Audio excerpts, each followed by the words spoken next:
How did you escape your cult? The people I grew up with didn't think they were in a cult. To them, it was the path. For me, it was just life. I was born into it, on a stretch of flat land in the Midwest where the silence always seemed to press in. There were no screens, music from outside, or books unless they came from the Book of the Path. Everything I knew came from Father Elijah. He wasn't just the leader, he was the voice of God. We were told we were lucky to be chosen, that the rest of the world was broken and dangerous. They warned us about the outside, said it was full of evil. If you left, you were gone forever. You'd be invisible to them, like you had never existed. As a child, I believed them. My days were filled with chores, prayer, and silence. We grew our food, made our clothes, and fasted any time someone sinned, though no one ever said what the sin had been. I wasn't allowed to be near boys. I was told my purpose was to marry early and have as many children as possible. At 14, I was matched with a man who was already nearly 30. He never said much to me, and I didn't really know him, but I didn't ask questions either. It was just what happened. And then Beth was gone. Beth had been the only one who ever dared to wonder about anything. She had this quiet way of asking questions when no one was listening.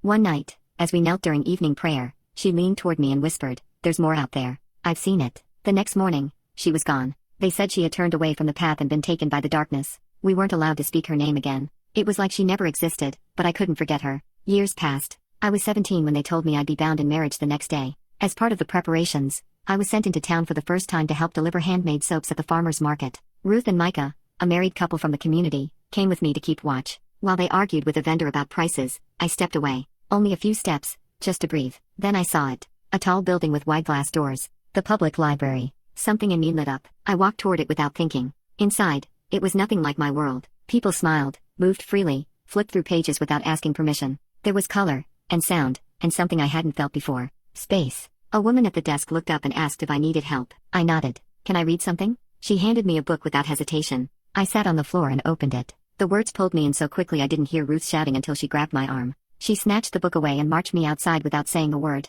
Back home, I couldn't sleep. I kept seeing the book in my head, the librarian's gentle smile, and the way it felt to be surrounded by people who weren't afraid. I left a letter under my pillow that night. Then I packed a few things and left before dawn. I walked for miles, through quiet roads and forest edges, back to the only place that had made me feel like I existed. The librarian was there. I told her everything, the words tripping over themselves. She didn't flinch. She called social services. I thought they'd take me back. They didn't. I was placed with a foster family far enough away that no one from the path ever found me. It was rough at first. I jumped at every sound. I didn't trust anyone. I kept my shoes near the bed in case I needed to run. But over time, things got softer. Now I'm 25. I work in that same library, with a name tag that says Children's Reading Assistant. I read stories to kids and watch their eyes go wide with wonder.